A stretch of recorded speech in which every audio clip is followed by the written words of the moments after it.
Hello friends, welcome to Sevak Sadhu the साबी monk.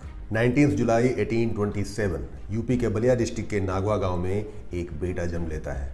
19 नवंबर 1828 को UP के ही बनारस में एक बेटी जन्म लेती है।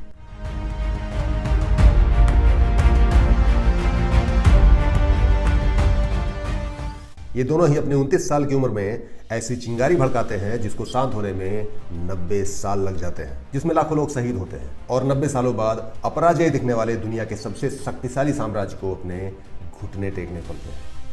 मैं बात कर रहा हूँ शहीद मंगल पांडे और वीरांगना रानी लक्ष्मी बाई के बारे में। ये दोनों हमारे सबसे पहले फ्रीडम फाइटर्स रहे हैं और आज हमारे आसपास ऐसे लोग बड़ी आसानी से मिल जाएंगे जिनका कहना है कि वो देश से बहुत प्यार करते हैं, देश के लिए जान भी दे सकते हैं, तो दिखावा करने की क्या जरूरत है। So my dear friend, watch this video, you will get lot of reason to celebrate.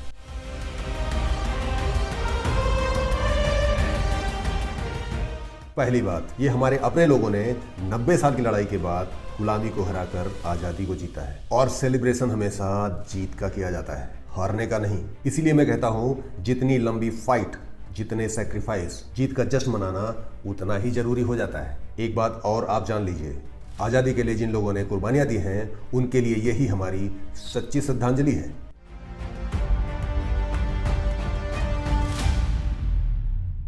दूसरी बात, देश में लगभग 25 करोड़ बच्चे हमसे और आपसे बहुत कुछ देख कर सीखते हैं। जो लोग आज़ादी के लिए शहीद हुए उनकी कहानी इन लोगों को कौन सुनाएगा? कौन उन्हें एक दिन में 1857 से 1947 तक के 90 साल लंबे संघर्ष के बारे में बताएगा? लेकिन अगर हम और आप अपना देश प्रेम खुलकर इनके सामने रखें तो ये सारा काम एक झटके में हो जाएगा। उनको आज़ादी से जुड़ा अपना गौरवशाली इतिहास बताने का ये सबसे सही तरीका है और ये हमारी जिम्मेदारी भी है। आइए आपको ऐसे 3 फ्रीडम फाइटर्स के बारे में बताते हैं जिनका नाम आपने शायद ही कभी सुना होगा। हमारी लिस्ट में सबसे पहले नाम आता है शहीद सूर्य सेन का, जिन्होंने अंग्रेजों से फाइट करने के लिए अपने दोस्तों के साथ मिलकर थाने के सारे हथियार ही चुरा लिए थे, जिसके लिए अंग्रेजों ने 12 जनवरी 1934 को इनको फांसी पर लटका दिया था। दूसरा नाम आता है शहीद जतीन्द्रनाथ मुखर्जी का, जिनको बाघा जतीन के नाम से जाना जाता है और ये अंग्रेजों की गोली खा के शहीद हो गए थे, जिनका कहना था कि we shall die to awaken the nation. तीसरा नाम आता है दुर्गावती देवी का, जिन्होंने ब्रिटिश ऑफिसर जेपी सैंडर्स के मर्डर के बाद भगत सिंह और राजगुरु को ट्रेन से भागने में मदद की थी और भगत सिंह के फांसी होने के बाद बदला लेने के लिए इन्होंने अंग्रेजी ऑफिसर लॉर्ड हैले को मारने का प्रयास भी किया था, जिसके लिए अंग्रेजों ने इनको जेल में डाल दिया था।